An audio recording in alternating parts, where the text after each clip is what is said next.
Jair Bolsonaro first came on the scene as a low-ranking military officer who angered his superiors by going public with his demands for higher salaries. Then, after moving into politics, he spent 28 years as a Congress backbencher, becoming famous for his inflammatory comments about minorities and the military dictatorship. But despite always being on the fringes of power, he became popular during an anti-politics wave in Brazil and was elected president in 2018. His time in office has gone from overwhelming political support, criticism for environmental destruction, and a horribly flawed pandemic response, and now a flimsy attempt at re-election.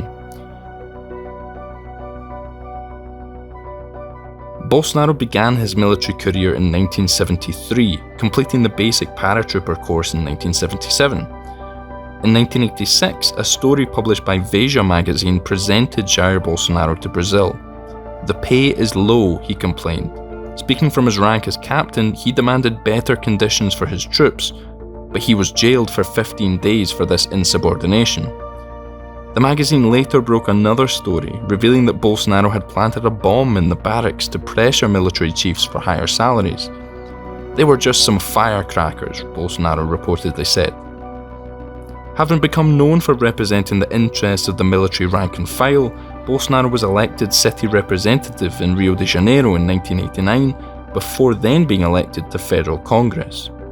He kept that position for 28 years before eventually running for president. In the late 90s, after Brazil's return to democracy, Bolsonaro started to appear on some minor television shows as something of a freak show. He started attracting attention in national politics during the political and economic crises in 2013. Still, Bolsonaro's candidacy in 2018 was treated as a joke by many experts and the mainstream media. The Brazilian report, however, took him as a serious contender straight from the beginning of the campaign. Jair Bolsonaro and his team understood how to shift their campaign away from TV and towards social media. They also successfully used anti-Workers' Party sentiment and the instability of a political crisis to build a revolutionary campaign that got him elected president with much less money and ad time on TV than other candidates.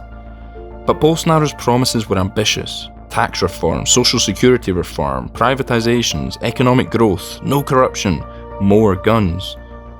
They were always going to be hard to meet. And then, in early 2020, the administration faced a huge challenge, the COVID pandemic. The pandemic was a disaster in several ways for Bolsonaro, but he still managed to maintain a significant portion of loyal supporters. After the vaccination campaign, Bolsonaro tried to instill an atmosphere of economic optimism. Helped by the public machine and a loyal House Speaker, Bolsonaro is sparing no expense to try and get re-elected.